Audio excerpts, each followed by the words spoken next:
పరిశుద్ధ గ్రంథమైన బైబిల్లో నుండి నిర్గమకాండం 3వ అధ్యాయం 2-3 వచనాలు చదువుకుందాం.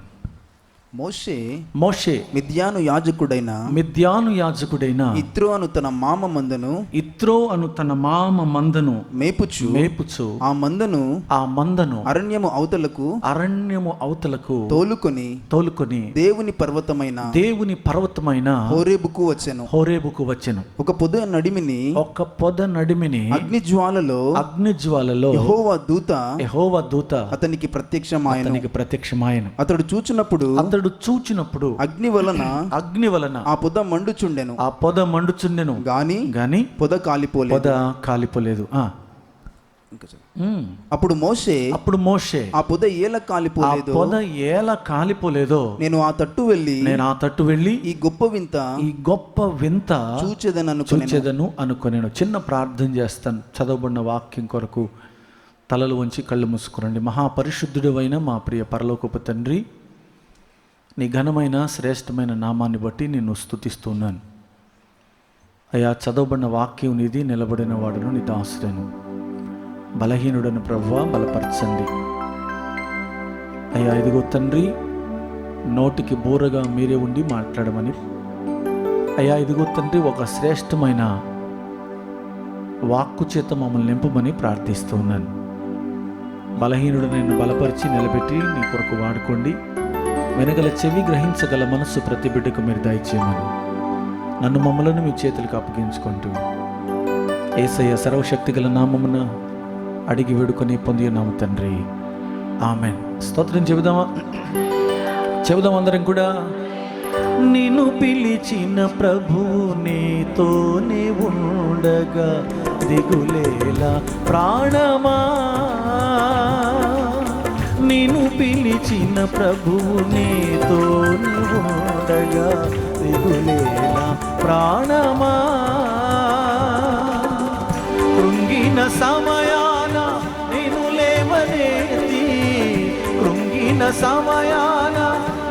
లేవనేది, ఆదరించెను ప్రాణమా, ఆదరించెను యేసుడే ప్రాణమా. ఎందుకే తొందర ప్రాణమా, ఎందుకే తొందర.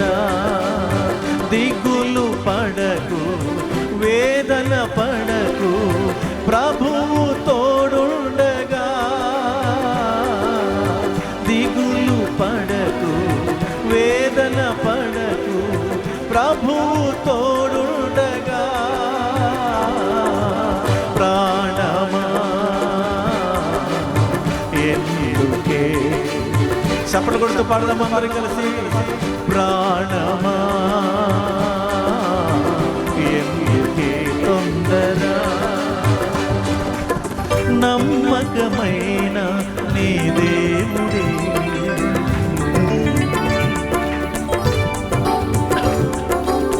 నమ్మకమైన నీ దేవుడే నెమ్మదినిచ్చెను ప్రాణమా.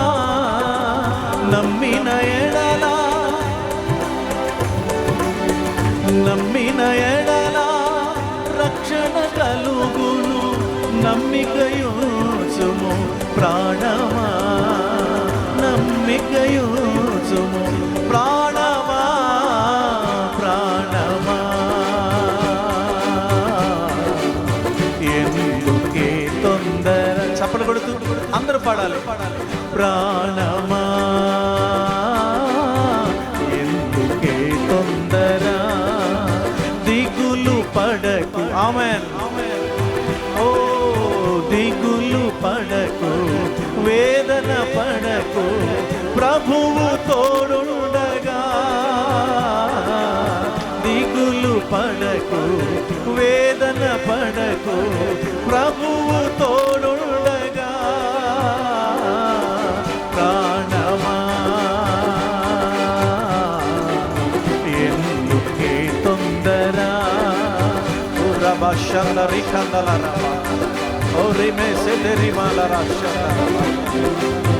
తొందర మరొకసారి నిన్ను పిలిచిన ప్రభు, నిన్ను పిలిచిన ప్రభు నీతోనే ఉండగా దిగులేల ప్రాణమా, నిన్ను పిలిచిన ప్రభు నీతోనే ఉండగా దిగులేల ప్రాణమా, నిన్ను లేవనేతి కృంగిన సమయాన నిన్ను లేవనేతి ఆదరించెను ప్రాణమా, ఆదరించెను యేసుడే ప్రాణమా, ఎందుకే తొందర ప్రాణమా,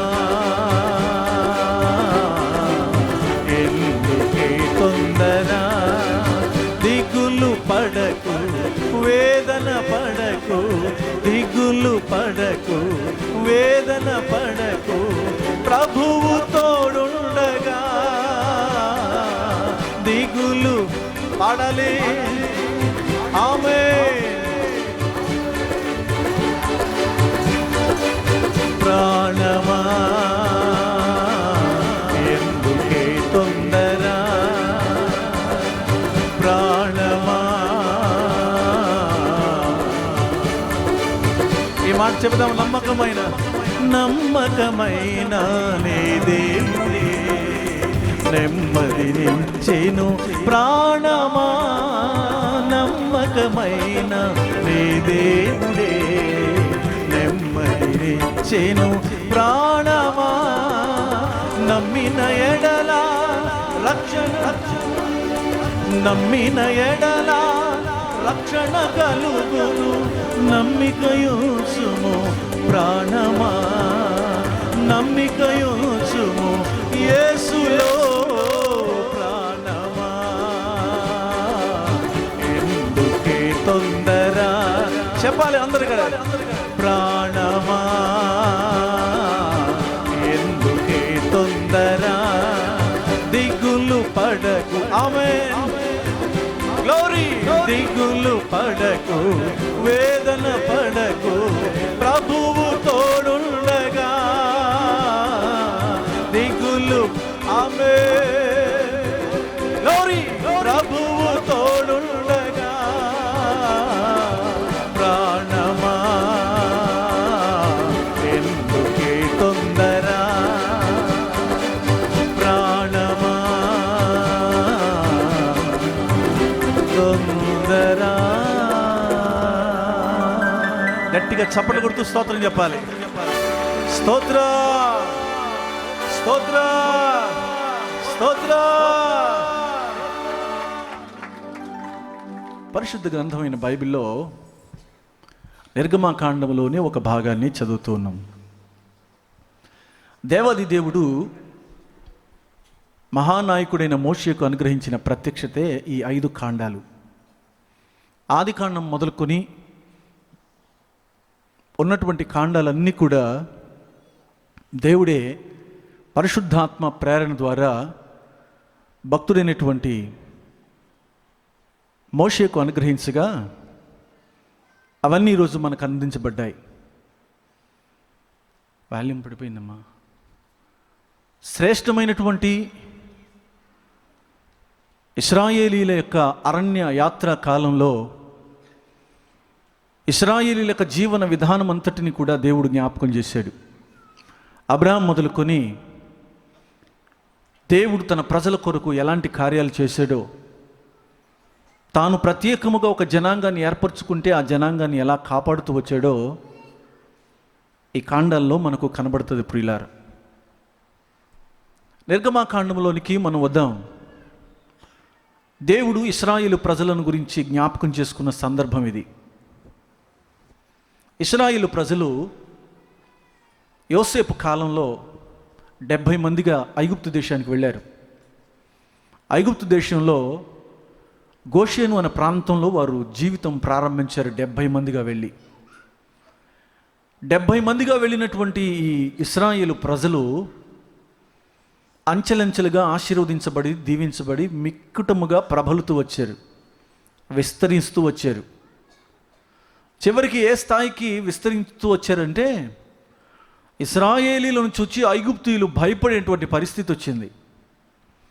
ఎంత భయపడ్డారంటే ఈ ఇశ్రాయేలీలు కనుక ఇలాగూ విస్తరిస్తూ వెళితే రాబోయే కాలంలో మన బ్రతుకులో వాళ్ళు ఒకవేళ ఐగుప్తీయులను జయించి ఈ దేశమును వాళ్ళు స్వాధీనపరుచుకుంటారేమో అన్న భయం ఐగుప్తీయులకు కలిగింది. ఎప్పుడైతే ఐగుప్తీయులకి భయం కలిగిందో ఇశ్రాయేలీలను కష్టపెట్టడం మొదలుపెట్టారు, శ్రమ పెట్టడం మొదలుపెట్టారు, బానిసలుగా చూడడం మొదలుపెట్టారు, వారి చేత కఠినమైన పనులు చేయించడం మొదలుపెట్టారు. దాదాపు 430 సంవత్సరాలు ఇశ్రాయేలీలు ఐగుప్తీయుల బానిసత్వంలో మగ్గిపోతూ వచ్చారు. యోసేపు కాలం అయిపోయిన తర్వాత యోసేపును కూడా ఎరుగినటువంటి తరం ఒకటి ఫరో రాజ్యంలో వచ్చింది. ఆ ఫరో భయంకరమైనటువంటి కష్టాలు పెట్టడం ప్రారంభించాడు ఇశ్రాయేలు ప్రజల్ని. ఇశ్రాయేలు ప్రజలు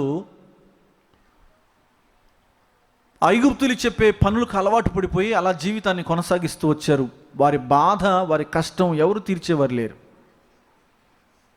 ఇంకా భయంకరమైనటువంటి సంగతి ఏంటంటే ఇశ్రాయేలీలలో ఒక కఠినమైన ఆజ్ఞను ఐగుప్తీయులు పెట్టారు. ఏమిటి ఆజ్ఞ అంటే ఇశ్రాయేలీలలో ఎవడైనా మగపిల్లవాడు పుడితే పురిట్లోనే చంపేయాలి, ఆడపిల్లలు పుడితేనే బ్రతికి ఉంచాలి అని ఒక శాసనం, ఒక ఆజ్ఞ బయలుదేరదీశారు. దాంతో ఇశ్రాయేలీలు మరింత వేదనకు చెందడం మొదలుపెట్టారు. ప్రియులను గమనించండి, ఎలాంటి పరిస్థితులు వచ్చినా దేవుడు తన ప్రజలను జ్ఞాపకం చేసుకుంటాడు అన్న మాట వాస్తవంగా ఇందులో మనకు కనబడుతుంది. దేవుడు ఇశ్రాయేలీల ప్రజలను, వారి మొరను, వారి యొక్క కష్టాన్ని చూశాడు, వారి బాధను చూశాడు, వారు పెడుతున్నటువంటి, వారు చేస్తున్న వెట్టి చాకిరి చూశాడు. అమ్రాము యోకోబుల కడుపున 3వ సంతానంగా మోషేను దేవుడు అనుగ్రహించాడు. 3 నెలలు ఆ పిల్లవాడిని చాలా జాగ్రత్తగా భద్రం చేశారు, కానీ ఆ తర్వాత భద్రం చేయడం వారి వల్ల కాలేదు.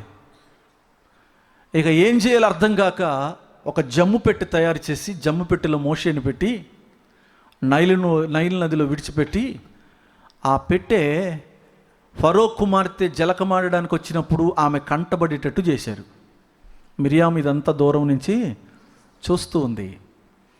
ఆమె చూడగానే ఆ పెట్టెని తెరిచి సంతోషంగా, ఆనందంగా ఆ ఎగురుతున్నటువంటి ఆ చిన్న బాలుని తీసుకుని ఒళ్ళో పెట్టుకుని వీడిని నా కుమారుడిగా పెంచుకుంటాను అని సిద్ధం చేసి తీసుకెళ్ళింది. నీళ్లలో వీడు దొరికాడు కనుక, నీటిలో నుంచి వీడు తీయబడ్డాడు కనుక వీనికి మోషే అని పేరు పెడుతున్నాను అంది. మోషే అనగా నీళ్లలోంచి తీయబడినవాడు అని అర్థం. అలా ఆమె తన అంతఃపురానికి ఆ చిన్నపిల్లవాడిని తీసుకెళ్ళి పెంచటం ప్రారంభించింది. 40 సంవత్సరాలు మోషే అంతఃపురంలో పెరిగాడు. ఎంత ఆశ్చర్యకరంగా పెరిగాడో తెలుసా?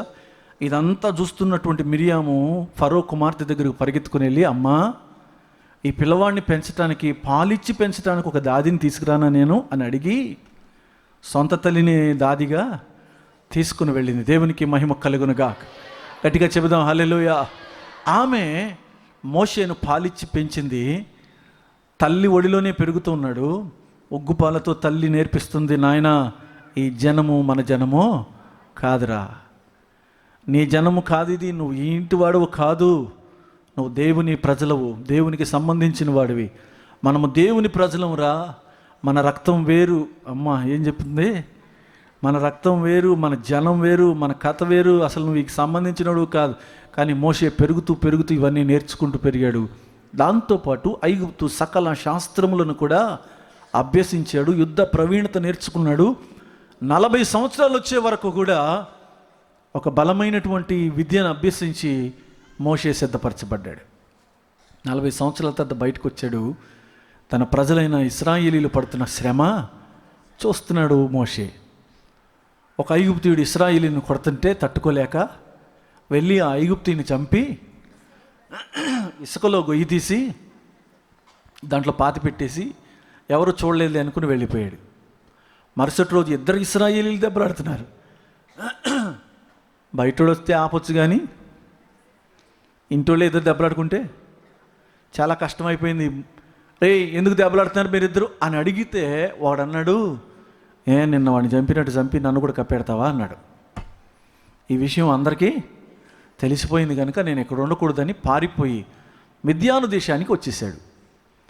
మిద్యాను దేశంలో యాజకుడైన ఇత్రో అతనికి పరిచయం అయ్యాడు. యాజకుని దగ్గర ఉన్నటువంటి ఈ మోషే అతని కుమార్తె అయినటువంటి సిప్పోరాని వివాహం చేసుకుని, ఐగుప్తు వెళ్తే లేని పని గొడవ, అక్కడ కేసు పెడతారు నా మీద, ఒరే చంపేసేవరా నువ్వని నన్ను కూడా ఉరిదీస్తారు, అక్కడికి ఎందుకు వచ్చిన గొడవ, మధ్యలో ఎక్కడ ఉంటే కష్టపడి పని చేసుకోవాలి, ఈ భార్య ఇంటి దగ్గరే ఉంటే ఎంత హాయిగా ఉందో, మా మామ నన్ను బాగా చూసుకుంటాడు, అక్కడేమో మర్డర్ మినిస్ట్రీ చేశాడు, ఇక్కడికి వచ్చి మామ మినిస్ట్రీ మొదలుపెట్టాడు, అక్కడేమో ఒకరిని చంపేసి వచ్చాడు, అక్కడిని పాతి పెట్టేసి వచ్చాడు, ఇక్కడికి వచ్చి ఏం మొదలుపెట్టాడు, మామ దగ్గరే హాయిగా ఉంటే చాలే, ఈయనకున్న గొర్రెల మందలు కాస్త మేపి కావలసిన ఏదో ఇచ్చి మర్యాదగా ఇక్కడే మనం ఉందాంలే అని చక్కగా భార్య అని సిప్పోరాతో పిల్లలతోటి ఆ కొండ మీద అంతా కూడా అవన్నీ మేపుకుంటూ హ్యాపీగా తిరుగుతున్నాడు. స్తోత్రం చెప్పండి బిగ్గరగా, గట్టిగా చెప్పాలి హల్లెలూయా. ఇంతవరకు మీకు అర్థమైంది? స్తోత్రం చెప్పండి, గట్టిగా చెబుదాం హల్లెలూయా. అలా హాయిగా హ్యాపీగా గడిపేస్తున్నాడు. మరో 40 సంవత్సరాలు గడిచే సమయం అది. ఒక 40 అయిపోయింది, ఇంకో 40లో జరుగుతున్న విషయాలు ఇవన్నీ. అలా మోషే తన మామయ్య అయినటువంటి ఇత్రో మందను మేపుకుంటూ దేవుని పర్వతమైన హోరేబు దగ్గరికి వచ్చాడు. హోరేబు దగ్గర గొర్రెలను మేపుకుంటూ, ఆ మేకలను మేపుకుంటూ ఆ కొండ ప్రాంతం అంతా తిరుగుతుంటే దేవుడు అతనికి ఒక వింతైనటువంటి పొదను చూపెట్టాడు. ఇతడు చూస్తుండగానే ఒక పొద కనబడుతుంది. ఆ పొద మండుచుండెను కానీ అది కాలిపోలేదు. ఈ వింత ఏంటో నేను చూడాలి అని దగ్గరికి పరిగెత్తుకొని వెళ్తున్నాడు. నేను దగ్గరికి వెళ్ళి చూడాలి అని చూస్తున్నాడు. మీరు బాగా చదివితే అక్కడ ఒక మాట రాయబడి ఉంది, ఆ పొద మండుచున్నది, ఆ పొదలోనికి ఎవరు దిగి వచ్చారంట? దేవుని దూత, యెహోవా దూత ఆ పొదలోనికి దిగి వచ్చెను. దేవునికి స్తోత్రమైంది. చెప్పండి గట్టిగా హల్లెలూయా. ఈ మాట రాయబడి చూడండి, యెహోవా దూత ఆ పొదలో నుండి అతనికి ప్రత్యక్షమాయను. మండుచున్న పొద. మీరు ఇటు చూడండి, నా వైపు చూడండి. మీరు బాగా గమనించాలి. ఏదైనా ఒక మంట పెడితే కొద్దిసేపటి తర్వాత అక్కడ పెట్టిన కట్టెలు కానీ ఆ పొద కానీ ఏమవుద్ది? బాగా చెప్పాలి స్పష్టంగా, కాలిపోద్ది. మంట ఉందంటే అక్కడ తర్వాత వచ్చేది తర్వాత అంతా ఏమైపోద్ది? కాలిపోద్ది. కానీ ఇక్కడ రాయబడిన మాట చూడండి, పొద మండుతూ ఉంది కానీ పొద కాలిపోలేదు. ఈ మాట గట్టిగా చెప్పాలి అందరూ కూడా.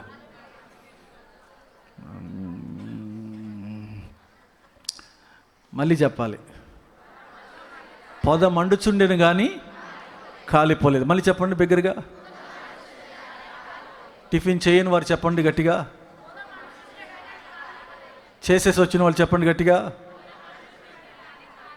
పొద మండుతుంది, కాలిపోలేదు. చాలా ఆశ్చర్యం కదా. వింతైన సంగతి మోషేను ఆకర్షిస్తూ ఉంది. ఇదేంటి? పొదలో మంటుంటే, పొద మండుతూ ఉంటే ఆ పొద ఏమవ్వాలి? కొద్దిసేపటికి కాలిపోవాలి, బూడిదైపోవాలి, అసలు అక్కడ ఏమీ ఉండకూడదు.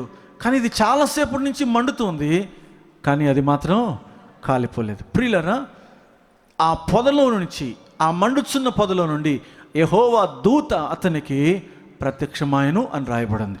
ఈ వింత ఏంటో నేను చూడాలి, ఇదేంటి చాలా ఆశ్చర్యంగా ఉంది, నేను దగ్గరికి వెళ్ళి చూడాలి దీన్ని, ఆ వైపుకి వెళ్ళి చూస్తాను, ఈ వైపు వెళ్ళి చూస్తాను, ఇది ఎందుకు కాలిపోవడం లేదు, మండుతుంది తప్ప కాలిపోవడం లేదు ఏంటని మోషే ఆలోచించడం మొదలుపెట్టాడు. ప్రియులారా, ఆ మాట మనం 2-3 వచనాల్లో చదువుతున్నాం. నమ్మిన వారు స్తోత్రం చెప్పండి, గట్టిగా చెప్పాలి హల్లెలూయా, హల్లెలూయా.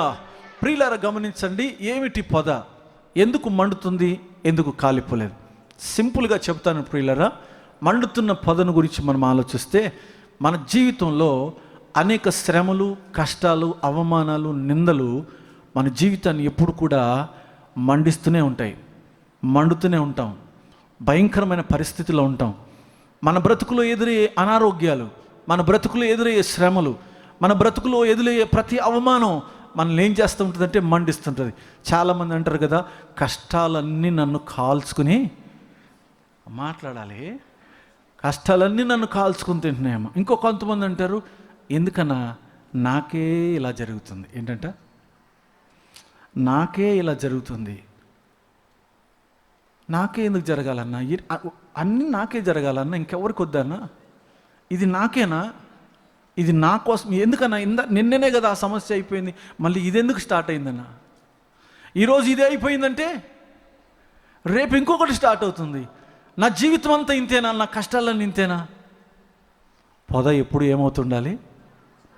మాట్లాడండి. మండుతూనే ఉండాలి. నువ్వు పొదలాగా మండుతూ ఉన్న కొలది ఆ మండుతున్న పొదలో నుంచి యెహోవా దూత నీకు ప్రత్యక్షం అవుతూనే ఉంటాడు. చేతులెత్తి దేవునికి స్తోత్రం చెబుదా, గట్టిగా చెబుదాం హల్లెలూయా. ఆ మండుచున్న పొదలో నుండి ప్రభువు ఎప్పుడు నీకు ప్రత్యక్షం అవుతూనే ఉంటాడు. విశ్వాస జీవితం ఎప్పుడు కూడా మండుచున్న పొదలాగే ఉండాలి. మీరు గమనించారా? మండుతుంది కానీ అదేమవలేదు. నీకు తెలుసా ఈ సంగతి? ఎన్ని కష్టాలు వచ్చినా ఎంత హుందాగా మనం దేవుని మందిరంకి వస్తాము. కాలిపోలేదు మనం. నేను బాగా చెప్తాను, మనకు వచ్చిన కష్టాలు కనుక ఇంకోటికి ఎవరికన్నా వస్తే ఖచ్చితంగా ఫ్యాన్కి సమస్య లేదు అందులో. ఇంకా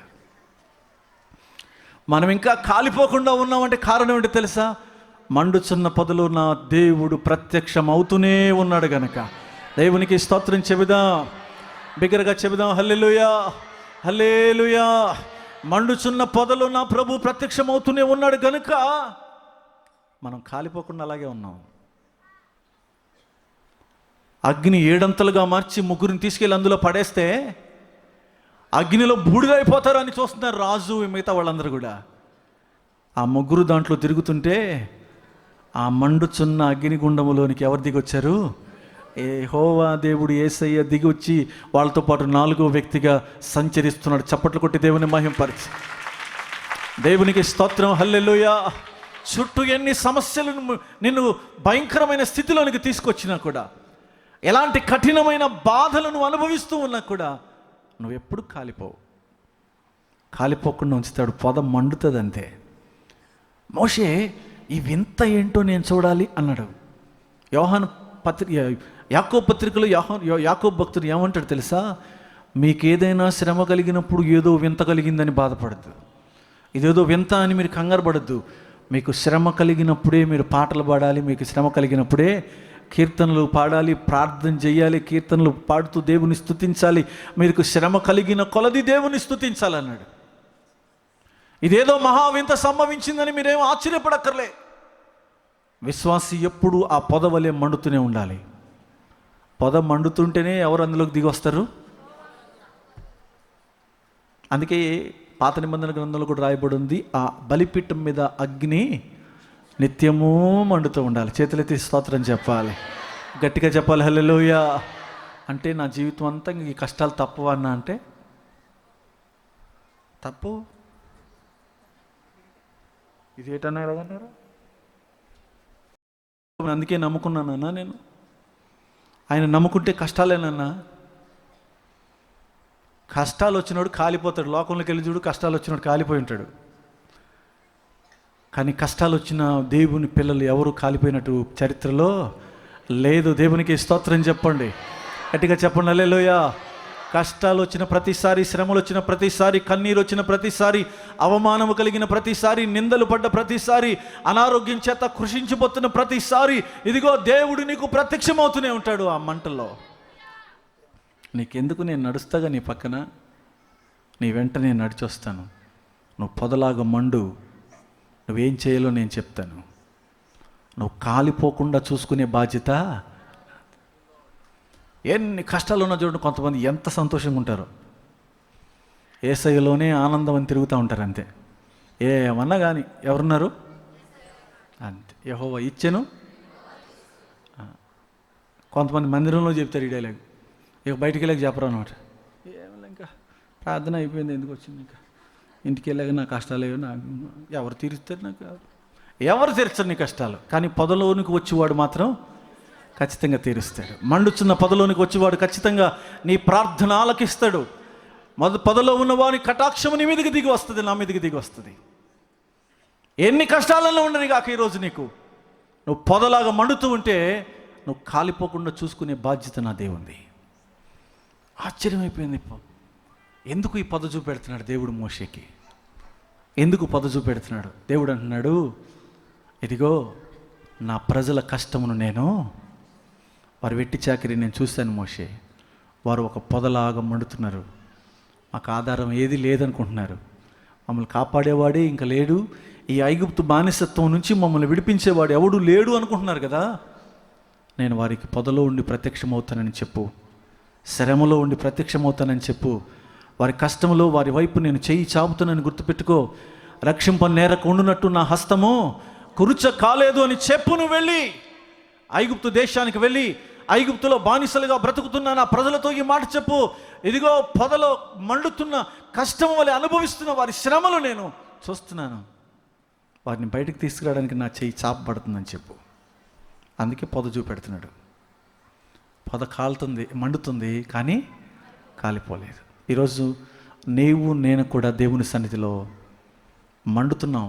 ఎన్నో మంటలు లోపల ఉన్నాయి, చల్లార్చలేని మంటలు. నువ్వు ఎన్నన్నా చెప్పమ్మా, ఆ బాధ మాత్రం నాకు చెప్పట్లేదు. ఆ బాధ మాత్రం తీరదు. ఆ మంట, కొంతమంది కడుపులో మంట, అల్సరు. పక్కళ్ళు ఏది కొన్నా అల్సరే, బాధే, కష్టమే. ఈ బాధ నాకు తీర్చలేను, అబ్బో ఈ కష్టం నేను పడలేను. ఈ కష్టాలు కాదు. యథార్థంగా ప్రభు కొరకు నువ్వు బ్రతుకుతూ ఉండగా, ఆత్మ జీవితాన్ని నువ్వు జీవిస్తూ ఉండగా, లోకములో ఎన్ని పరిస్థితులు నీకు ఎదురవుతున్నా ప్రభు ఆ పొదలోనికి వచ్చి నన్ను దర్శిస్తాడు. ఎంత ఆశ్చర్యకరమైన దేవుడు. ఇశ్రాయేలు ప్రజలను చూపిస్తున్నాడు పర్వతం మీదే మోషేకి. ఇదిగో మోషే, నా ప్రజలు ఇలా పొదలాగా ఉన్నారు చూడయ్యా, వాళ్ళు మండిపోతున్నారు అలాగా శ్రమలో. వారికి నేను ప్రత్యక్షమవుతున్నానని చెప్పు. వారితో మాట్లాడు. వారిని విడిపించడానికి నేను వచ్చానని చెప్పు. నువ్వు వెళ్ళి ఇశ్రాయేలీలతో మాట్లాడు. ఫరో ఎదుటికి నేను నిన్ను తీసుకెళ్తాను. దేవునికి మహిమ కలుగును గాక. ఆ రోజు ఇశ్రాయేలీలతో చెప్పమన్న మాట ఈరోజు ప్రభు పరిశుద్ధాత్మ దేవుడు నీతో నాతో చెబుతున్నాడు. నువ్వెన్ని కష్టాల్లో ఉండు నా ప్రియ సహోదరి, నా సహోదరుడా, ఎన్ని పరిస్థితుల మధ్య నువ్వు నీ జీవితాన్ని గడుపుతూ ఉన్నా, నువ్వు మండుతూ ఉన్నా, నిన్ను కాలిపోకుండా నిన్ను ఆదరించి బలపరిచేవాడిని నీకు నేను ప్రత్యక్షం అవుతూనే ఉంటాను. చేతులెత్తి స్తోత్రం చెబుదాం, గట్టిగా చెబుదాం. హల్లెలూయా, హల్లెలూయా. దేవుడు ఆ పొదను చూపించిన తర్వాత మోషేతో మాట్లాడిన కొన్ని విషయాలు చెప్పి నేను ముగించడానికి ప్రయత్నం చేస్తాను. దేవుడు ఎలాగో ఇశ్రాయేల్లో ప్రజల కొరకు దిగి వచ్చాడో, మండుతున్న ఆ పొదలో దేవుని యొక్క ప్రత్యక్షత ఎలా ఉందో మోషేతో దేవుడు చెప్తున్నాడు. ఎలా ఆయన అక్కడికి దిగి వచ్చాడు, ఎలాంటి పరిస్థితుల్లో దిగి వచ్చాడో చెప్తున్నాడు. చూద్దాం ప్రియులారా, 7వ వచనం నుంచి ముందుకు చదివితే కొన్ని మాటలను ధ్యానం చేద్దాం. మరి యెహోవా ఇట్లా నేను ఐగుప్తులో ఉన్న నా ప్రజల బాధను నిశ్చయముగా చూచి తిని. నా వైపు చూడండి అందరూ కూడా. ఏమనుంది? నా ప్రజల బాధ నేను నిశ్చయముగా చూచి తిని. పొదలోకి ఎందుకు దిగి వచ్చాడో చెబుతున్నాడు. ఎందుకు పొదలోకి దిగి వచ్చాడంట ఆయన? ఐగుప్తులో ఉన్న నా ప్రజల బాధ మాట్లాడాలి. నేను నిశ్చయముగా చూచి తిని నేను చూశాను అన్నాడు. నా ప్రజల బాధ నేను చూశాను. ఇక్కడ కూర్చున్నా నువ్వు అనుకుంటున్నావు నా బాధ దేవునికి తెలియదులే అని. కానీ దేవుడు అంటున్నాడు, నీ బాధ నేను చూశాను. మామూలుగా కాదంటే ఎలా చూశాడంట? ఖచ్చితంగా చూశాను నేను నీ బాధ అంటున్నాడు దేవుడు. మనం ఏమనుకున్నాం, నా బాధ దేవుడికి కూడా తెలియదులేము. మన ఆయన కష్టాలు, ఈ కష్టాలు పగోడకు కూడా రాకూడదు సార్. ఎవరికంట? పగోడకు కూడా రాకూడదు సార్, శత్రువు కూడా రాకూడదు సార్ ఈ కష్టాలు. దేవుడు అంటున్నాడు, నువ్వు పడుతున్న బాధ నేను కన్నులారా చూశాను.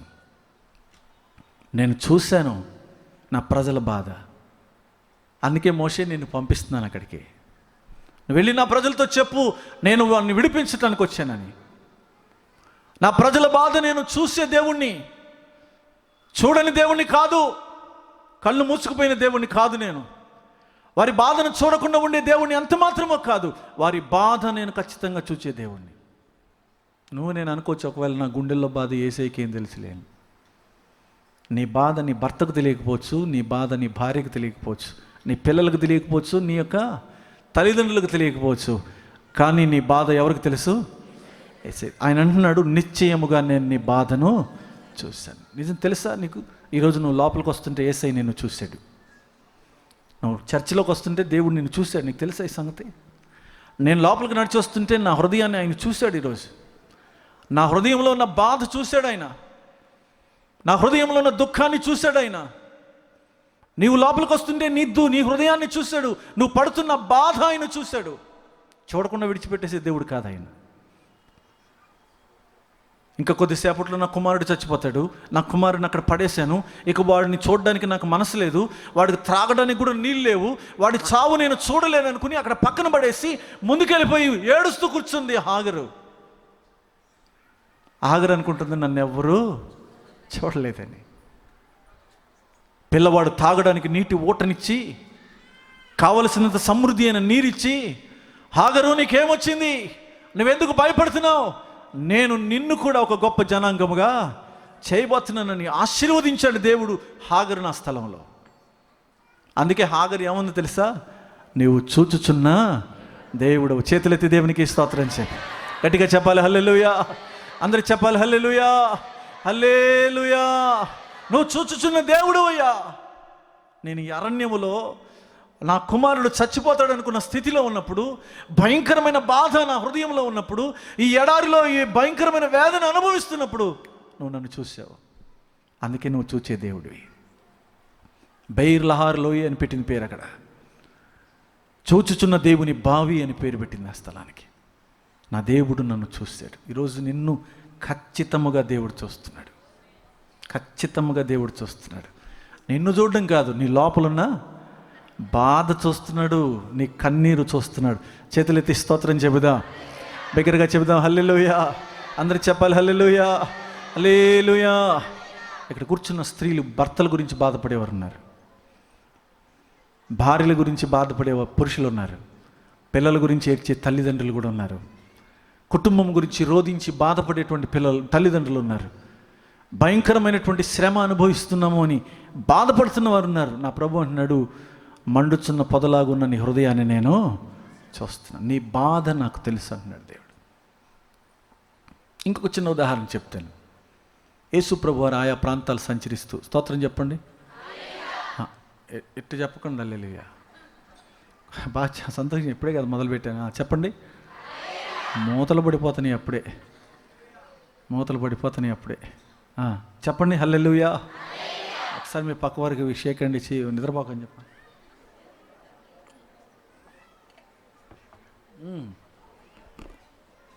యేసు ప్రభు వారు పై ప్రదేశాలని సంచరిస్తూ బెతెస్దా అనే స్థలానికి వచ్చారు. బెతెస్దాలో ఒక కోనేరు ఉంది, 5 మంటపాలు ఉన్నాయి.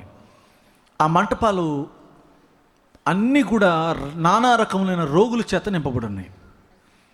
నానా రకములైన రోగుల చేత నింపబడిన ఆ మంటపంలో చాలామంది కూర్చుని ఉన్నారు. జరిగే అద్భుతం ఏంటంటే, అక్కడ ప్రతిదినము ఏదో ఒక సమయంలో దేవుని దూత పరలోకం నుంచి దిగొచ్చి ఆ నీళ్లలో నిలబడి నీళ్లు కదిలిస్తాడు.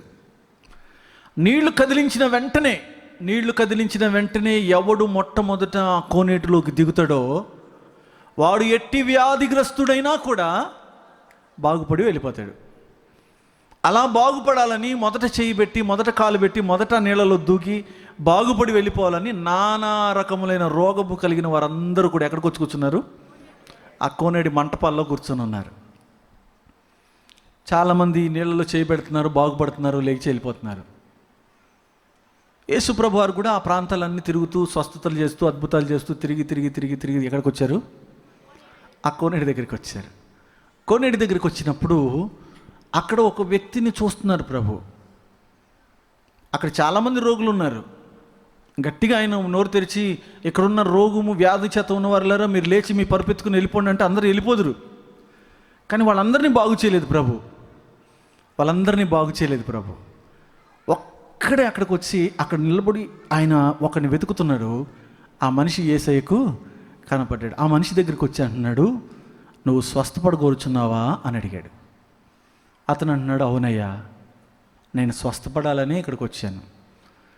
ఈ కోనేటి దగ్గరికి వచ్చి ఈ వ్యాధి చేత నేను బాధపడబట్టి 38 సంవత్సరాలు అయింది. ఎన్ని సంవత్సరాలు? 38 సంవత్సరాల నుంచి ఈ బాధ నేను పడుతూనే ఉన్నానయ్యా. రోజు ప్రయత్నం చేస్తున్నా, ఎక్కడ దిగాలని, కోనేటిలో దిగాలని. దేవదూత వచ్చి నీళ్లు కదిలించిన ప్రతిసారి నేనే స్వస్థపరచబడి బయటికి వెళ్ళాలని ప్రతిరోజు ప్రయత్నం చేస్తున్నాను. చెయ్యని ప్రయత్నం అంటూ ఏం లేదు. నన్ను ఎవడు అందులో దింపటానికి లేడయ్యా. నిజంగా ఎంత బాధ కదా, ఎంత బాధ అనుభవిస్తున్నాడు అతను. ఎన్ని సంవత్సరాల నుంచి? 38 సంవత్సరాల నుంచి అక్కడే ఉన్నాడు. 38 సంవత్సరాల నుంచి ఆ వ్యాధి అతన్ని వెంటాడుతూనే ఉంది. ఆశ్చర్యం చూడండి, 38 సంవత్సరాలైనా ఇంకా ఎలా ఉన్నాడు అతను? బ్రతికే ఉన్నాడు. రోగిగా ఉన్నాడు కానీ బ్రతికే ఉన్నాడు. ఆ బాధ అనుభవిస్తూనే అతడు అక్కడ జీవిస్తున్నాడు. ఏదో ఒకరోజు మంచి రోజు రాకపోతుందా, ఏదో ఒకరోజు నేను బాగుపడే రోజు రాకపోతుందా, ఏదో ఒకరోజు ఆ నీళ్ళల్లో దిగే రోజు రాకపోతుందా, ఎవడో ఒకడు నన్ను దింపకపోతాడా, ఏదో ఒకలాగా ఆ రోగం నుంచి నేను బాగుపడకపోతానా, బయటికి వెళ్ళకపోతానా అని నిరీక్షణతోటి, ఆశతోటి తన బ్రతుకంతా అక్కడే కనిపెట్టుకొని ఉన్నాడు. అతను కదిలిస్తే అతను పలికే మాట ఏంటంటే, నన్ను దించేవాడు ఎవరు? నా బాధ అర్థం చేసుకునే వాళ్ళు కూడా ఎవరు లేరు. ఆ పక్కన ఉన్నవాడు కూడా ఏదో వ్యాధి ఉంటుంది. నా బాధ 38 సంవత్సరాలు, నీ బాధ సంగతి నాకు అసలు నా నొప్పులే నాకు ఎక్కువ, మళ్ళీ నీ ఎదవసోదే అని పక్కన విసుక్కుంటారు అందరు. ఎందుకంటే అందరూ ఎలాంటి వాళ్ళు? అందరూ రోగులే కనుక నీ రోగం ఇంకో రోగానికి చెప్తే ఆ రోగం ఉన్నవాడు నీకు చెప్తాడు, ఆయన బాధలు చెప్తాడు. ఎక్కడ చూసినా బాధ, ఇటు చూసినా బాధే, అటు చూసినా బాధే, ఎటు చూసినా బాధే ఉంది. కానీ ఎవరికి చెప్పుకోవడం మానేశాడు, తన బాధ పంచుకోవడం కూడా మానేశాడు. పక్కింట్లో కూర్చుని నువ్వు నీ కష్టాలన్నీ చెప్పుకుంటే, మా అమ్మాయి మా తెల్ల ఇన్ని కష్టాలు ఉన్నాయా అని నువ్వు ఎలాగైనా తలుపేసుకుని, దీనికి కరెక్ట్గా జరిగింది, ఇది జరగకపోయి ఉంటే అసలు ఇలా మాట వినేదే కాదని నేను గురించి తిట్టుకుంటారే తప్ప నిన్ను ప్రేమించేవారు ఎవరు ఉండరు, నీ బాధ వినేవారు ఎవరు ఉండరు. ఒకవేళ అంతకి నువ్వు విసిగిచ్చి గంట సేపు నీ రీల్ తిప్పి ఇదిగో నా బాధ అని చెప్పిన, నీ బాధలేని నా బాధలు చూడని మళ్ళీ వాళ్ళ బాధలు కూడా చెప్పే కాలం ఇది. 38 ఏళ్ళ నుంచి పక్క వాళ్ళకి చెప్పుకోవట్లేకపోతున్నాడు. తనని నీళ్లలో దింపేవారు లేరు, ఆ రోగం నుంచి బాగు చేసేవాళ్ళు లేరు, ఆ కష్టం తొలగిపోతుందన్న ఆశ లేదు. కనీసం తన కుటుంబ సభ్యులు ఎవరైనా అతనికి తోడుగా ఉన్నారంటే అది కూడా ఎవరు లేరు, ఒంటరిగా ఉన్నాడు. అన్ని వందల మంది రోగులు అక్కడ పడి ఉంటే యేసయ్య మాత్రం ఎవరిని చూస్తున్నాడు? బాధతో ఉన్న ఆ వ్యక్తిని మాత్రమే చూశాడు. చేతులైతే దేవునికి స్తోత్రం చెప్ప, గట్టిగా చెప్పండి హల్లెలూయా. నువ్వు అనుకోవచ్చు, ఇన్ని వందల మంది చర్చికి వస్తున్నారు కదా, ఇంతమంది చర్చిలో ఉన్నారు కదా, నా బాధ యేసయ్యకి ఏం తెలిసి ఉంటుందిలే అనుకోవచ్చు. ప్రతి ఆదివారం దేవుడు ఇక్కడికి వచ్చాడంటే ఎవరో ఒకరిని ఖచ్చితంగా చూడ్డానికి వస్తాడు. అందులో నువ్వు లేవని ఎప్పుడు అనుకోవద్దు, ఆయన నిన్ను చూశాడు చాలాసార్లు, నీ బాధ కూడా చూశాడు చాలాసార్లు. అందుకే ఎన్ని కష్టాలున్నా ముఖానికి పౌడర్ మాత్రం తగ్గలేదు. స్తోత్రం చెప్పండి. చెప్పరేంటమ్మా, మా ముఖంలో నవ్వు మాత్రం పోలేదు. ఎన్ని కష్టాలన్నా ఉండని, మంచి బట్టలు కట్టుకుంటున్నాం, మంచి పౌడర్ వేసుకుంటున్నాం, మంచి దేవుని సన్నిధిలోకి వస్తున్నాం, మంచి స్తోత్రమే చెబుతున్నాం ప్రభు సన్నిధిలో. ఎన్ని తిప్పలన్నా ఉండి ఇంటికి వెళ్ళిన తర్వాత అప్పులు పాలైపోయినా పర్వాలేదు, మనం మాత్రం దేవుని సన్నిధిలో స్తోత్రమే చెప్తున్నాం. చెప్పండి ఒకసారి అమ్మా. లేదా సంతోషం లేదా? ఎన్ని సమస్యలున్నా, పెళ్ళి ఆగిపోయిందా? చెప్పరేటి తల్లి, ఆగిపోయిందా? కార్యక్రమం ఏదన్నా ఆగిపోయిందా? ఇల్లు ఏమన్నా ఆగిపోయిందా? డబ్బులు అస్సలు లేవన్నా, కానీ భలే ఆశ్చర్యంగా కట్టానన్న ఇల్లు. కొంతమంది చెప్తారు సాక్ష్యం, నాకు అస్సలు లేవన్నా, అసలు కడదామంటే ₹1 లేదన్నా, కానీ దేవుడు అన్నీ అలాగా సమకూర్చాడు, మిద్దు మీద మిద్దు నేను కట్టేసుకో. స్తోత్రం చెప్పాలి హల్లెలూయా. అలా అని చెప్పి ఇప్పుడు నీకు బాధ లేదా? ఉంది లోపల బాధ. ఆ బాధే దేవుడిచ్చే సంతోషం, దేవుడిచ్చేది. స్తోత్రం చెప్పండి బిగ్గరగా, మళ్ళీ చెప్పాలి హల్లెలూయా, మళ్ళా చెప్పాలి హల్లెలూయా, హల్లెలూయా. ఎంత గొప్ప దేవుడు నా దేవుడు. ఎన్ని పరిస్థితుల మధ్య నడుస్తున్నా సరే నన్ను చూడడం మాత్రం మానేయడు ఆయన. ఇప్పుడు ఒక్కడే కూర్చొని ఏడుస్తున్న ఆ వ్యక్తి జీవితంలోకి ప్రభు వస్తున్నారు. 38 ఏళ్ళ నుంచి ఆ బాధ అనుభవిస్తున్నాడు, ఎవరికి చెప్పుకోవట్లేదు. అయ్యా, ఈ వ్యాధి ఎలా నయమవుతుందో కూడా తెలియదు, ఇది అంతు చిక్కని వ్యాధి. అక్కడ రాయబడి ఉంది, అతడు 38 సంవత్సరాల నుంచి వ్యాధిగ్రస్తుడు అని రాయబడి ఉంది. ఏ రోగమో తెలియదు. మాయ రోగం అనుకోండి, పోనీ ఏం రోగం? మాయ రోగం అనుకోండి. ఈ రోగం ఎవరికి అంతు చిక్కదు. డాక్టర్ స్కానింగ్కి దొరకదు, ఇంజక్షన్కు దొరకదు, ఎక్స్రేకి దొరకదు, దేనికి దొరకదు ఈ రోగం. అలాంటి భయంకరమైన వ్యాధి చేత అతడు 38 ఏళ్ళ నుంచి బాధపడుతుంటే ప్రభు అతని బాధను చూసి అక్కడికి వచ్చారు. ఇంకా ఎక్కువ ఆలస్యించకుండా ప్రభు ఏమన్నారు తెలుసా? నువ్వు స్వస్థపరచబడాలని కోరుకుంటున్నావా అని అడిగితే అతడు ఏదో చెప్పాడు. నేను దిగాలనుకుంటున్నాను, నన్ను దించేవారు లేరు, నాకు ఈ కష్టం, నా ఈ బాధ ఎవరూ తీర్చలేదయ్యా అన్నాడు. అయితే ఒక పని చేయి, నీ పరుపెత్తుకుని నువ్వు ఈ స్థలంలో నుంచి లేచి వెళ్ళు అన్నాడు. అంతే. దేవునికి మహిమ కలుగునగా. గట్టిగా చెబుదాం హల్లెలూయా. చెప్పలు బిగ్గరగా హల్లెలూయా, హల్లెలూయా. అంతే, లేచాడు, పరుపెత్తుకున్నాడు, ఇంటికి వెళ్ళిపోయాడు. అంతే. 38 సంవత్సరాల నుంచి జరగంది. చెప్పాలి. ఎప్పుడు జరుగుతుందో నా జీవితంలో మేలు అనుకుంటున్నావు కదా, 38 సంవత్సరాల నుంచి జరగంది చిటికలో జరిగిపోద్ది. ఆ దేవుడు అట్ట చేస్తాడంతే, అలా చేస్తాడంతే. ఊహించనిది, అనుకోకుండా సడన్గా జరిగిపోద్దంతే. దేవుని కార్యాలు అలా ఉంటాయి. నీ బాధ ఆయన చూశాడు కనుక దిగి వచ్చాడు. మోషే, నా ప్రజల బాధ నేను చూశాను ఖచ్చితంగా, నేను చూశాను. అందుకే ఇదిగో ఈ మండుచున్న పొద నీకు చూపెడుతున్నాను. వాళ్ళు ఎన్ని కష్టాలన్నా ఉండని నేను వారిని చూచే దేవుడైనాను. ఈరోజు నీ బాధ నా ప్రభువుకు తెలుసు, నా బాధ ప్రభువుకు తెలుసు. నువ్వు నమ్మి ఈరోజు చిటికలో ఆ బాధ తీసేస్తాడు ఆయన. ఆ కోనేటిలో పడున్న ఎంతోమంది బాగుపడాలని కోరుకుంటున్నారు, కానీ ఎవడు బాగుపడలేదు. కానీ యేసయ్య అతని దగ్గరికి వచ్చి, నీ బాధ నేను చూశానయ్యా. ఎన్ని సంవత్సరాల నుంచి? 38 ఏళ్ల నుంచి నువ్వు ఇదే బాధ అనుభవిస్తున్నావు. ఇంకొద్ది ఇక్కడ నువ్వు ఎంత బాగా చెప్పాడు సార్, ఇంకొద్ది ఇక్కడ. అబ్బే, ఈ కష్టం నువ్వు ఇంకా వద్దు, లే, నీ పరిపెత్తుకొని వెళ్ళిపో. నీ కష్టాన్ని, నీ శ్రమను, నీ బాధను అంత ఈజీగా తీసేస్తాడు ఆయన. స్తోత్రం చెప్పాలి బిగ్గరగా, గట్టిగా చెప్పాలి హల్లెలూయా, హల్లెలూయా. చిటికలో లేచాడు, వెళ్ళిపోయాడు అంతే. అక్కడి నుంచి బాగుపడి వెళ్ళిపోయాడు. ఒక్కసారి కనుక ప్రభు నీ వైపు తిరిగి చూస్తే, నీ బాధను చూస్తే, ఒక్క సెకండ్ కూడా నీ బాధ నీకు ఉండదు. ఇంకా కొంచెం ముందుకు చదువునానా, నిర్గమాకాండం. తమను కష్టపెట్టు వారిని బట్టి వారు పెట్టిన మొర నేను వింటిని. చేతులెత్తి స్తోత్రం చెప్పాలి. 1 నేను చూశాను, 2 మాట్లాడాను కొంచెం గట్టిగా. 1 నేను చూశాను అన్నాడు, 2 విన్నాను. ప్రార్థన వినే దేవుడు, వినని దేవుడు కాదు ఆయన. నువ్వు ప్రార్థిస్తే ప్రార్థన వినే దేవుడు. వారి కష్టం నాకు తెలుసు, వారి బాధ నేను చూశాను, వారు చేసే ప్రార్థన, వారు పెట్టే మొర నేను విన్నాను అన్నాడు.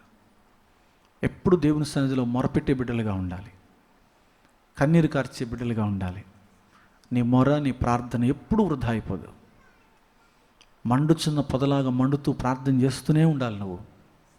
దేవుడు ఏదో ఒకరోజు ఇశ్రాయేలు సామ్రాజ్యంలో ఎదుట ఇశ్రాయేలీలందరినీ ఎలా తోడుకొని వచ్చాడో అలాగే శ్రమల్లో నుంచి నేను బయటికి తీసుకొచ్చేస్తాడు. నీ పక్షాన ఒక్కొక్క అద్భుతమైన కార్యం చేస్తే. ఇంకా కొంచెం ముందుకు చదివినాను. కాబట్టి ఐగుప్తీయుల చేతిలో నుండి నిన్ను విడిపించుటకు ఆ దేశములో నుండి విశాలమైన మంచి దేశమునకు అనగా కనానీయులకు, హిత్తీయులకు, అమోరీయులకు, పెరిజ్జీయులకు, హివ్వీయులకు, యెబూసీయులకు నివాస స్థానమైన పాలు తేనెలు ప్రవహించు దేశమునకు వారిని నడిపించుటకు. స్తోత్రం చెప్పండి బిగ్గరగా హల్లెలూయా. దేవుడు ఎలా వచ్చిందంట? దిగి వచ్చాడు. ఎక్కడి నుంచి? ఎందుకు పనికిరాని మన కోసం ఆయన అక్కడి నుంచి దిగి వచ్చాడంట. నా ప్రజలను నేను విడిపించటానికి నేను దిగి వచ్చాను. స్తోత్రం చెప్పండి. తన మహిమను విడిచిపెట్టి నా ప్రజల కష్టాన్ని, నా ప్రజల బాధను నేను చూశాను, వారి దుఃఖాన్ని నేను చూశాను, వారు పెడుతున్న మొర నేను విన్నాను. అందుకే వారిని విడిపించటానికి నేను దిగి వచ్చాను. నీ అన్నదమ్ములు నీకు సపోర్ట్గా ఉండలేదు అని బాధపడకో. అక్క చెల్లెలు నాకేం సపోర్ట్గా లేరండి అని బాధపడకో. నీ బంధువులు, నీ స్నేహితులు ఎవరు నాకు సపోర్ట్గా ఉండరండి, అందరూ నన్ను బలహీనపరిచేవాళ్ళని దేవుడు అంటున్నాడు. నీ కోసం నేను దిగి వస్తాను చాలు అంటున్నాడు. దేవునికి మహిమ కలుగునగా. చెబుదాం బిగ్గరగా, మరలా చెప్పాలి హల్లెలూయా. ఎవరు నీ వైపు చూసినా చూడకపోయినా, ఎవరు నీ వెంట వచ్చినా రాకపోయినా, ఎవరు నిన్ను బలపరిచినా బలపరచకపోయినా, నేను దిగి వచ్చి నేను నిన్ను విడిపిస్తాను. నేను దిగి వస్తాను కిందకి నీ కోసం. ఇంతకంటే గొప్ప దేవుడు ఎవరుంటారు చెప్పండి మనకి? ఎంతకంటే గొప్ప దేవుడు ఎవరుంటారు? ఎవరు లేరు, ఇంతకంటే గొప్ప దేవుడు ఎవరు లేరు. నీకోసం నేను వస్తాను అంటున్నాడు ప్రభు. ఎవరైనా చెప్పారని నీకోసం నేను వస్తానని? ఎవడన్నా వచ్చినా మరి డబ్బులు ఏవి అంటాడు, ఎవడన్నా వచ్చినా మరి నాకేంటి అంటాడు, మరి నాకేంటి లాభం నీ వెనకాల వస్తే అంటాడు. లాభం కోసం వచ్చే దేవుడు కాదు ఆయన. ఎలాంటి దేవుడు ఆయన? ఎలాంటి దేవుడు ఆయన? ఎలాంటి దేవుడు ఆయన? నిన్ను విడిపించటానికి, నన్ను విడిపించటానికి, పాలు తేనెలు ప్రవహించు కనాను దేశంలోనికి వెళ్ళడానికి, నేను విడిపించడానికి వచ్చి దిగి వచ్చిన దేవుడు. స్తోత్రం చెబుదాం, గట్టిగా చెబుదాం హల్లెలూయా, గట్టిగా చెబుదాం హల్లెలూయా, హల్లెలూయా. ప్రాణమా ఎందుకే తొందర, ప్రాణమా ఎందుకే తొందర, దిగులు పడకు, వేదన పడకు, ప్రభువు తోడుండగా, దిగులు పడకు.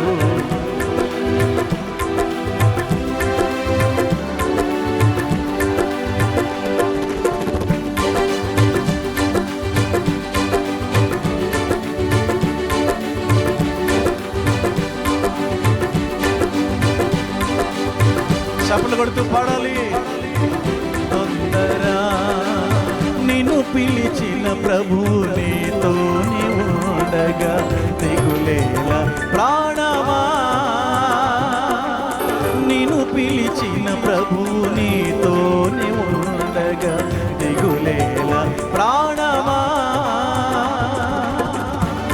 ఇలా సమయాన నిన్ను లేవనేది, కృంగిన సమయాన నిన్ను లేవనేది, ఆదరించెను ప్రాణమా, ఆదరించెను యేసుడే ప్రాణమా.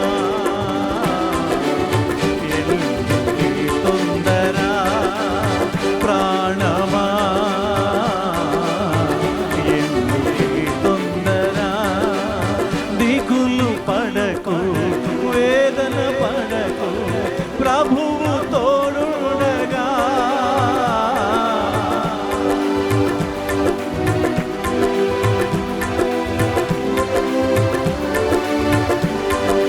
పాడదాం అందరం కలిసి. ప్రాణమా ఎందుకే తొందర, ప్రాణమా ఎందుకే తొందర. స్తోత్రం చెప్పు బిగ్గరగా, గట్టిగా చెప్పాలి హల్లెలూయా. ఈరోజు ప్రాణంతో చెప్పాలి, ప్రాణమా నిన్ను చూచే దేవుడు నీ పక్కనే, నీ శ్రమలో, నీ పొదలో ప్రత్యక్షమవుతున్నాడు ఆయన, ప్రత్యక్షమవుతున్నాడు ఆయన, ప్రత్యక్షమవుతున్నాడు నీ ప్రక్కన. ఎందుకు ప్రాణమా తొందరపడతావు? వారి బాధ నేను చూశాను, వారి మొర నేను విన్నాను, వారిని విడిపించటానికి వారి కొరకు నేను దిగి వచ్చాను. ఇశ్రాయేలీల కొరకే ఇన్ని చేస్తే, నీ కొరకు నా కొరకు రక్తం కార్చాడే, తన స్వరక్తం ఇచ్చి నిన్ను నన్ను కొన్నాడే, నిన్ను నన్ను ఆయన స్వకీయ జనముగా చేసుకున్నాడు కదా, నీ కొరకు నా కొరకు ఇంకా ఆయన ఎన్ని చేస్తాడు? ఆయన శరీరంలో పాలిభాగస్తులవుతున్న మన కొరకు ఇంకా ఆయన ఎన్ని చేస్తాడు? ఇదిగో ఆయన శరీరంతో పోల్చబడిన సంఘం మనం, నీ కొరకు నా కొరకు ఇంకెన్ని చేస్తాడు? ఈరోజు నువ్వు అనుకుంటుండొచ్చు నా బాధలు ఇంకా తీరవేమో అని, కానీ నా ప్రభు అంటున్నాడు, ఆ పొదలో నువ్వు కాలి మండుతూ ఉన్నప్పుడే నేను నీ దగ్గరికి వచ్చేస్తాను. నిన్నెంత మాత్రము కాలిపోనేవను. నువ్వు దిగులు పడకు ప్రాణమా అని రోజు మన ప్రాణంతో చెప్పుకోవాలి. స్తోత్రం చెప్పండి. దావీదుకి అది అలవాటు అయిపోయింది. దావీదుకి ఏమంటున్నాడు తెలుసా? దావీదు, ప్రాణమా ఎందుకు కృంగిపోతున్నావు? ఈ బాధలు వచ్చినాయని, ఈ కష్టాలు వచ్చినాయని, ఈ శ్రమలు వచ్చినాయని. మీరేంటి పాస్టర్ గారు, మీకు అన్నీ ఏమున్నాయండి, మీ సమస్యలు ఏమున్నాయండి, మీరు బాగున్నారు సార్, అందుకే బాగా చెప్తారు మాట్లాడి. నేను మళ్ళీ చెప్తున్నా, నాకున్న కష్టాలు కనుక మీకుంటే మీరు ఎప్పుడో మందిరం మానేద్దరు.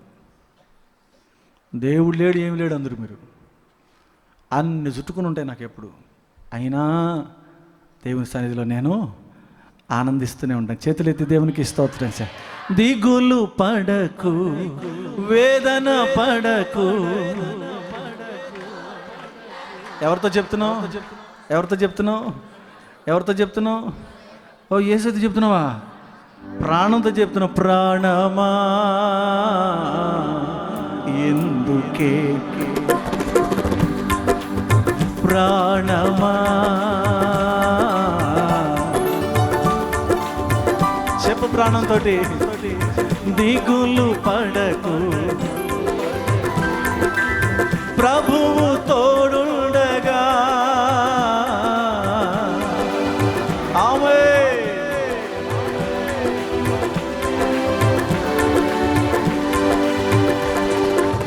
ప్రాణమా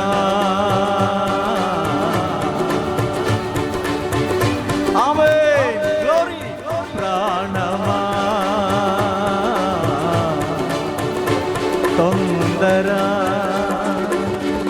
తొందరపడి మాట్లాడతాం కదా, అందుకే ప్రాణంతో దావీదు చెప్పుకుంటున్నాడు, తొందరపడక ప్రాణం, ఎప్పుడు నోటు జారద్దు. ఏం దేవుడు అన్నది ఎప్పుడు కూడా, ఎందుకంటే నీ పొద మండుతున్న కొలది ఆయన నీ దగ్గరికి వచ్చేస్తాడు వేగంగా. కాలిపోతారేమో అని భయపడి విసరంగానే ఎక్కడికి వచ్చేసాడు? అగ్నిగుండంలోకి వచ్చేసి రెడీగా నిలబడున్నాడు. వేగానే కాలిపోతారేమో అని, నా పిల్లలు కాలిపోతారా, వాళ్ళు మండాలంతే అని వెంటనే అగ్నిగుండంలో వచ్చి నిలబడ్డాడు. సమస్య ఎక్కడ మండుతూ ఉందో అక్కడ వచ్చి నీ పక్కన నిలబడతాడు. స్తోత్రం చెబుతావా? నమ్మితే ఒకసారి గట్టిగా చప్పట్లు కొట్టు దేవునికి. నువ్వు నమ్మితే గట్టిగా చప్పట్లు కొట్టాలి. ఈరోజు పరిశుద్ధాత్మ దేవుడు నిన్ను దర్శించబోతున్నాడు. పరిశుద్ధాత్మ దేవుడు నిన్ను మండించబోతున్నాడు. అది ఎలాంటి మంటైనా కానీ, ఎలా మండుతున్న పొదైనా కానీ ఈరోజు ప్రభు నీ పక్కన నిలబడబోతున్నాడు. దేవునికి మహిమ కలుగునుగాక. బిగ్గరగా చెబుదాం హల్లెలూయా.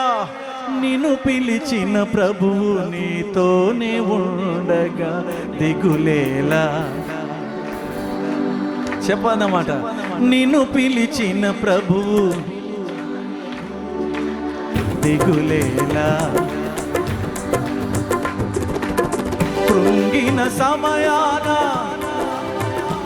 ఆమేన్, కృంగిన సమయాన ఆదరించెను ప్రాణమా, ఆదరించెను యేసుడే. ఎందుకే తొందర, చెప్పాలి, ఎందుకే తొందర, దిగులు పడకు, వేదన పడకు, ప్రభువు తోడుండగా.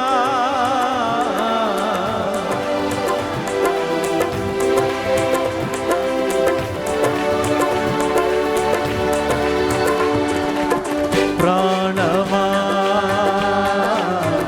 ఎందుకే తొందర,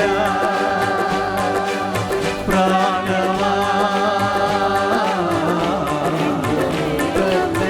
ఆమేన్, హల్లెలూయా.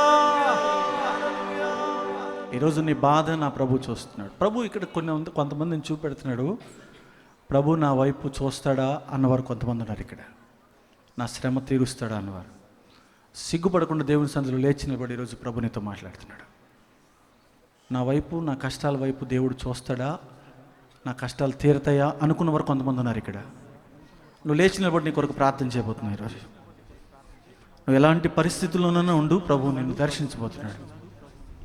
ఈ సమస్య నాకు తీరదు అని అనుకుంటున్నావు నువ్వు, కానీ ప్రభు నీ శ్రమ నుంచి ప్రభు విడుదల ఇవ్వాలని కోరుతున్నాడు. నువ్వు నిలబడి నీ కొరకు ప్రార్థన చేయబోతున్నావు. మిగతావారు ఇంకా ఉన్నారు ప్రభు సన్నిధిలో. ఈ శ్రమ, ఈ కష్టం ప్రభు చూడేమను. ప్రాణమా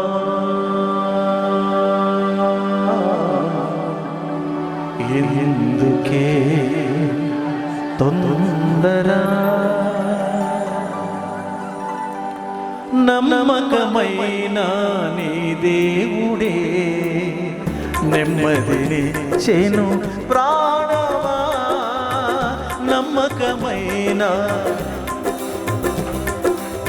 నెమ్మదిని చేను ప్రాణమా, నమ్మిన ఎడల రక్షణ కలుగును, నమ్మిన ఎడల రక్షణ కలుగును, నమ్మికయుచుము ప్రాణమా, నమ్మికయుచుము నివసించుము యేసులో ప్రాణమా, ఎందుకే తొందర ప్రాణమా, ఎందుకే తొందర, దిగులు పడకు వేదన పడకు ప్రభువు తోడుండగా, దిగులు పడకు వేదన పడకు ప్రభువు తోడుండగా, ప్రాణమా ఎందుకే తొందర ప్రాణమా.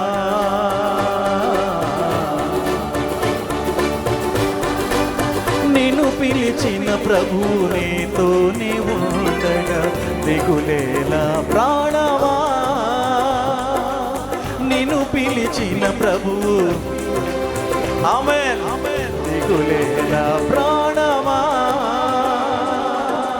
కృంగిన సమయాన నిన్ను లేవనెత్తి, కృంగిన సమయాన నిన్ను లేవనెత్తి ఆదరించు ప్రాణమా, ఆదరించు యేసుడే ప్రాణమా, ఎందుకే తొందర ప్రాణమా, ఎందుకే తొందర, దిగులు పడకు ఆమేన్ ఆమేన్ గ్లోరీ గ్లోరీ ప్రభువు తోడుండగా, దిగులు పడకు ఓ ఆమేన్ ప్రాణమా, ఎందుకే తొందర ప్రాణమా, ఎందుకే తొందర. గట్టిగా చప్పట్లు కొడుతూ దేవుని మహిమపరచు. ఈ రోజే ప్రభు కనుదృష్టి నీ మీదకి రాబోతుంది. నీ బాధను నేను చూశాను అన్న దేవుడి స్థలంలో నిలిచి ఉన్నాడు.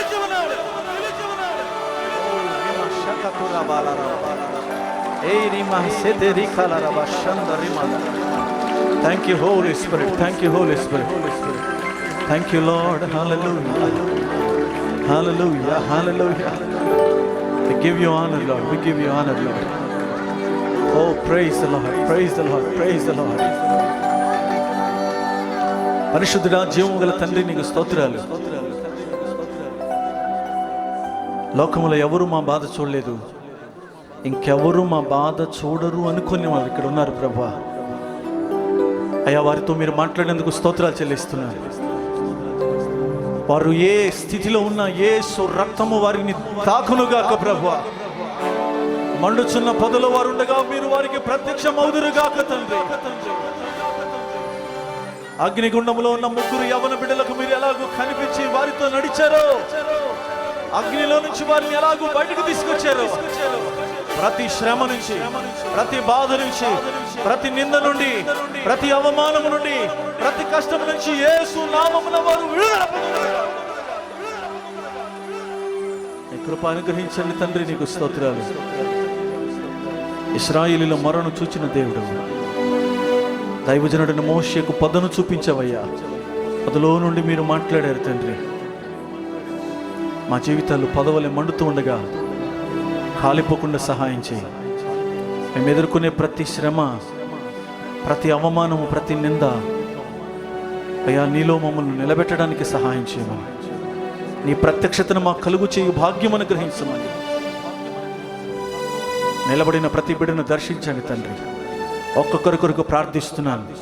వారి కుటుంబంలో కానీ, వారి వ్యక్తిగత జీవితంలో కానీ, వారి బ్రతువులో కానీ వారు ఎలాంటి శ్రమ అనుభవిస్తున్నా కూడా యేసు నామమున అది కొట్టివేయబడును గాక. యేసు నామమున విడుదల కలుగును గాక.